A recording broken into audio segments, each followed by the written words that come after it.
Hola, que Dios te bendiga. Mi nombre es Hernán, bienvenido a Baruch. En el día de hoy vamos a estudiar los capítulos 2 y 3 del libro de Habacuc, el segundo video, ¿cierto?, de esta serie del libro que hemos estado estudiando.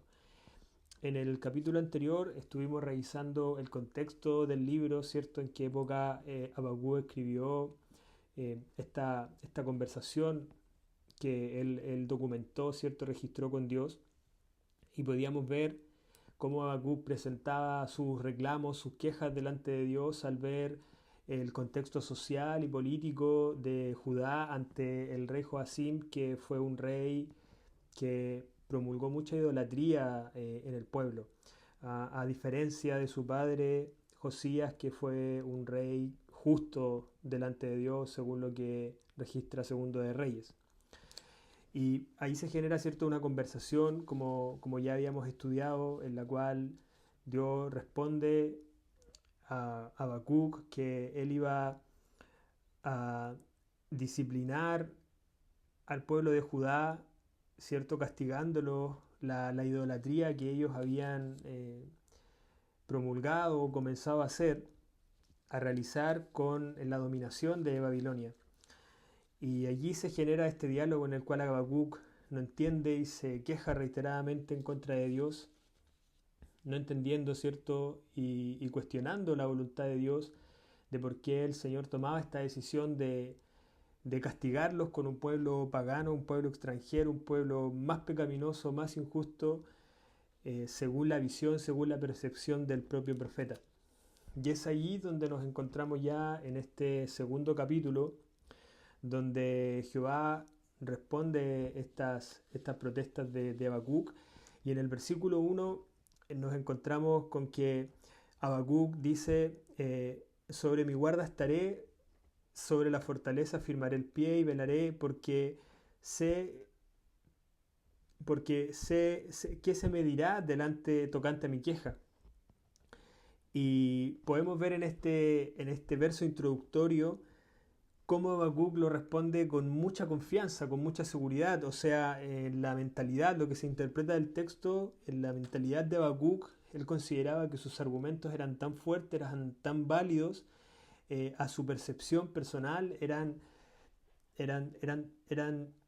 tan irrebatibles, que él con mucha seguridad estaba esperando a ver qué Dios podía decirle. Y podemos ver ya en el verso 2 hacia adelante, como hasta aproximadamente el verso 20, Dios responde a Habacuc y transforma su pensamiento, su modo de ver, el corazón quejumbroso que tenía él, el corazón de descontento, de dolor, el corazón eh, de alguna forma de arrogancia, que es como lo vamos a ver ahora más adelante. En el verso 2 dice, y Jehová me respondió y dijo, escribe la visión y declárala en tablas para que corra el que leyere en ella, aunque la visión tardará aún por un tiempo, más se apresura hacia el fin y no mentirá, porque aunque tardare, espéralo, porque sin duda vendrá, no tardará. O sea, Dios aquí le dice a Habacuc, escribe lo que te voy a revelar, para que el pueblo cuando lo lea, corra y se preocupe, se desespere por la situación, por lo que viene. Y acá podemos ver la misericordia de Dios hacia su pueblo, en la cual Él, como dice su palabra, que reiteradamente enviaba a sus siervos los profetas, ¿cierto? Pero eran asesinados, eran matados, eran acribillados por el pueblo, no recibían la palabra. Por ejemplo, podemos ver en este mismo contexto temporal en Jeremías 36:2, cuando Dios le pide a Jeremías que documente, que registre todas las profecías que por 20 años Dios le había manifestado. Jeremías, ¿cierto?, utiliza a su escriba Baruch para poder transcribirlo, obviamente, y poder ir a leerlos al pueblo, al templo, porque Jeremías tenía prohibido el acceso. Y en ese momento, ¿cierto?, el rey Joacim dice que hace añicos el rollo, lo raja con una navaja y lo quema en la hoguera, en el fogón.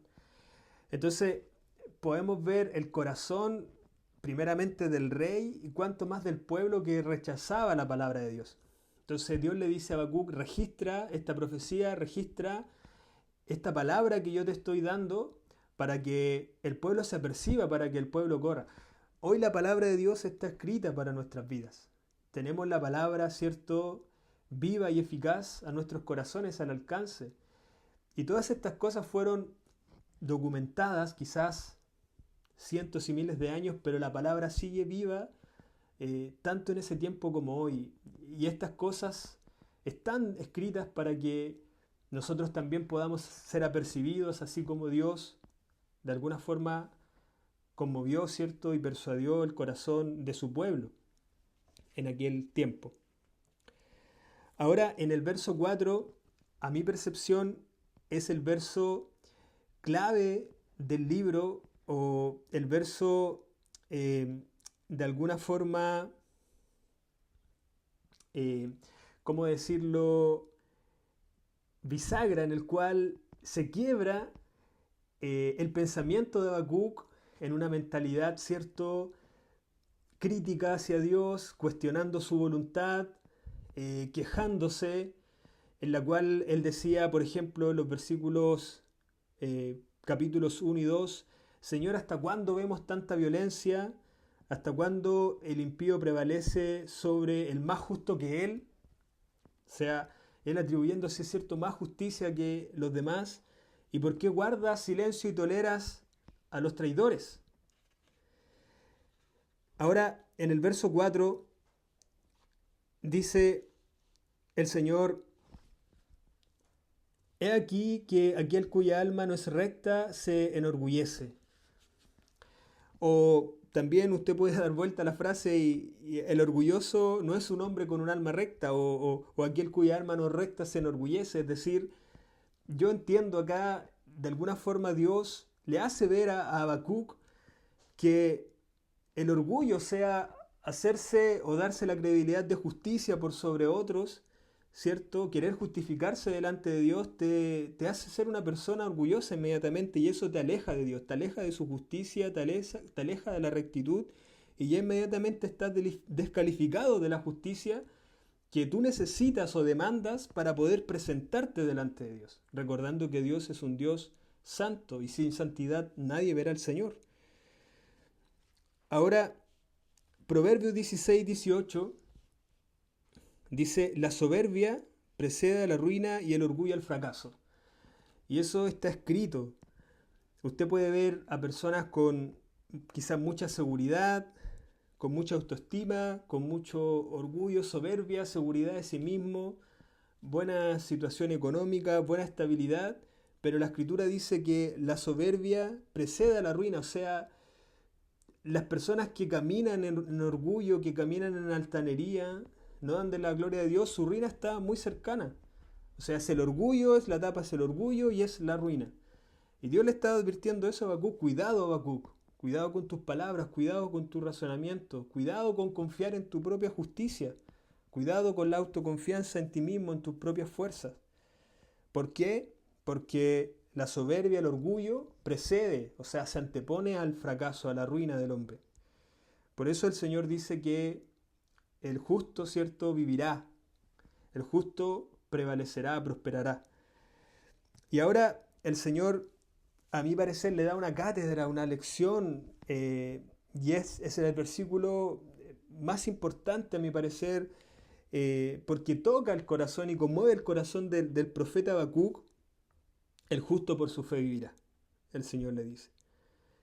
Dios quería demostrar a Habacuc, ¿cierto?, que aunque la nación que él había determinado castigar al pueblo de Judá era una nación gentil o pagana, que tenía tradiciones a lo mejor mucho más malvadas que las costumbres del pueblo, que lo que el pueblo hacía, él tampoco era justo. Él tampoco era justo ni podía justificarse por sus obras, ni tampoco podía justificarse por su justicia.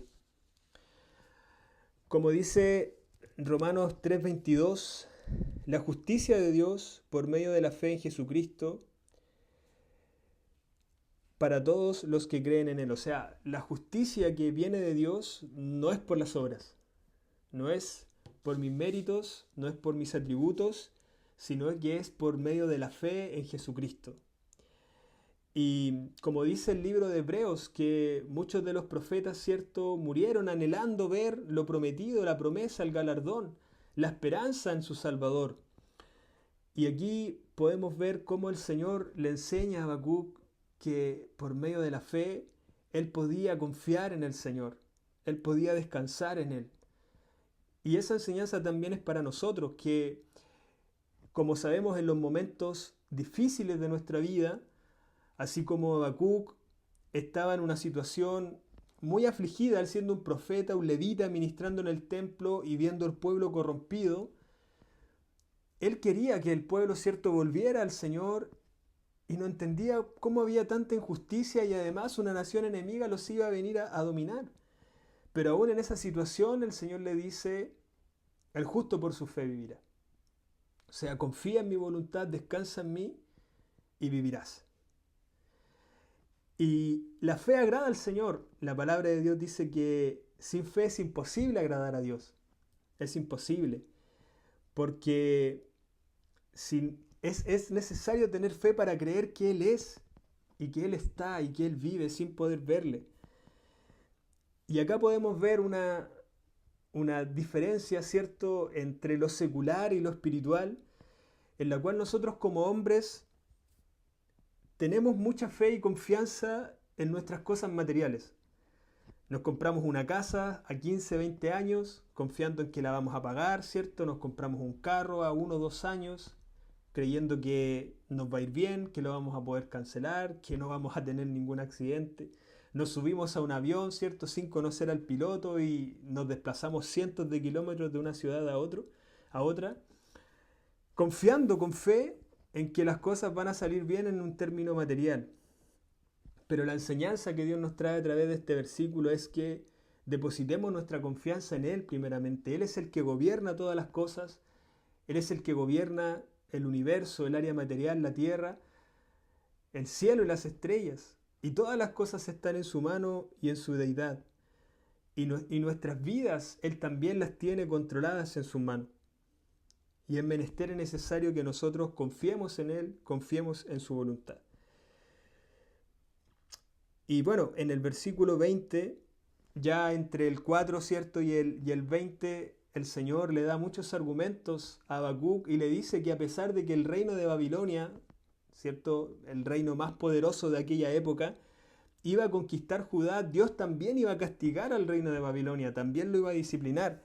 Por ejemplo, en el verso 2.8 dice, por cuanto tú has despojado a muchas naciones, todos los otros pueblos te despojarán, y a causa de la sangre de los hombres y de los robos de la tierra, de las ciudades y de todos los que habitan en ella. O sea, así como tú has despojado Babilonia, así como tú has robado, tú has matado, también tú serás hurtada. Y podemos ver, ¿cierto?, ya después en Daniel 6, 7, 8, no me acuerdo bien, cuando Ciro el Grande, ¿cierto?, conquista el imperio neobabilónico, se cumple esta profecía. Ahora, en el verso 20 ya podemos ver el término, ¿cierto?, de la intervención divina de Dios en esta conversación, en la cual el Señor dice, guarde silencio toda la tierra delante de mi presencia. O sea, yo soy el soberano, yo soy Dios, soy el santo, yo soy justo, soy bueno y tú eres hombre. El Señor dice en su palabra que todas las cosas que Él hace nos ayudan a bien, según su voluntad. Él, nada de lo que hace es para nuestro mal ni nuestra perdición. En la palabra de Dios dice que Él quiere que todos procedan al arrepentimiento, que ninguno se pierda. Finalmente, en el capítulo 3, podemos ver ya la oración final de Habacuc, en la cual ya no forma parte de la conversación, sino que más bien es un clamor de providencia y de gratitud y de confianza de Habacuc hacia Dios, en la cual en el capítulo 2 Dios trabajó en la mente, en el corazón de Habacuc para cambiar esa autoconfianza, autopercepción en sí mismo y depositar su fe completa en la voluntad del Señor. Bueno, en el capítulo 3 podemos ver, por ejemplo, como en el verso 3 el profeta Habacuc dice: Dios vino desde el monte Parán, ¿cierto? Dios vendrá desde Temán, y el santo desde el monte de Parán. Su gloria cubrió los cielos y la tierra se llenó de su alabanza. Eh, También desde los versos 4, 5 en adelante hasta el 15, podemos ver la oración de Habacuc, en la cual él tiene, cierto, de alguna forma una visión, una teofanía de cómo él ve a Dios, que conversa también. Algunos escritos dicen que puede haber sido una visión que él tuvo en su oración, o también él como levita recordó uno de los himnos tradicionales que se cantan en la tradición judía, ¿cierto? El Salmo 18, 77, que son muy similares a lo que describe el capítulo 3 de Habacuc. Por ejemplo, el versículo 5, 6 dice: Se levantó y midió la tierra, miró e hizo temblar las gentes, los montes antiguos fueron desmenuzados, los collados antiguos se humillaron, sus caminos son eternos. O sea, ya Habacuc, de su mentalidad y pensamiento de queja, había pasado a un corazón agradecido y confiado, en la cual contemplaba la gloria y la grandeza y la providencia de Dios y el cuidado hacia los suyos, sobre toda circunstancia.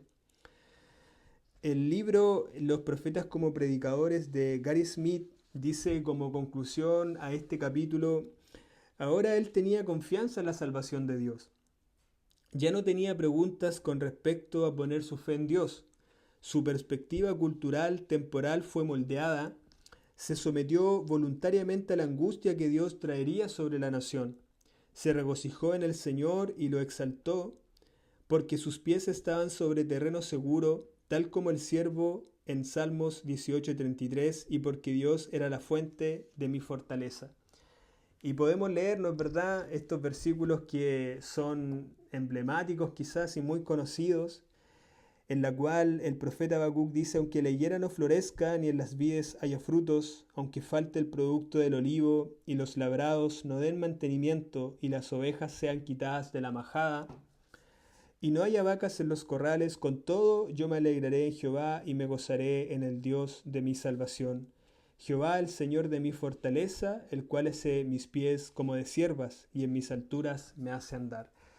Que Dios bendiga esta palabra en nuestras vidas de providencia y de confianza, en la cual el profeta Habacuc, a pesar de toda la aflicción, y como decía, cierto, el extracto anterior que leía del libro citado, a pesar de su contexto temporal en que todo se veía muy adverso, él decidió poner su confianza en el Señor, poner su vida en Dios.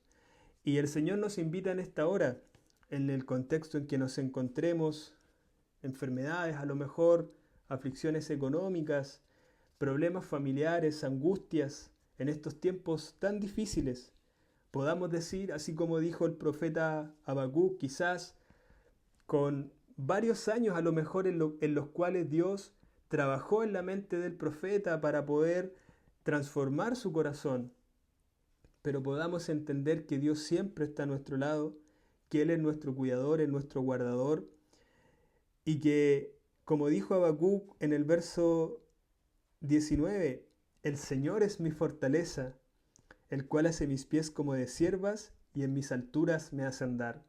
Las ciervas, ¿cierto? Los ciervos tienen una anatomía, una configuración especial en sus patas, tienen una estructura especial que les permite andar en riscos, en montañas empinadas, en grandes alturas, a grandes velocidades, y les permite acceder a lugares con alimentos muy alejados, muy retirados, y también poder evadir depredadores. Y el Señor de esa misma forma a los suyos, a los que confían en Él, los hace andar en montañas de dificultades, evadir, ¿cierto?, las montañas de adversidades, porque han confiado en el Señor como su fortaleza. Que Dios te bendiga.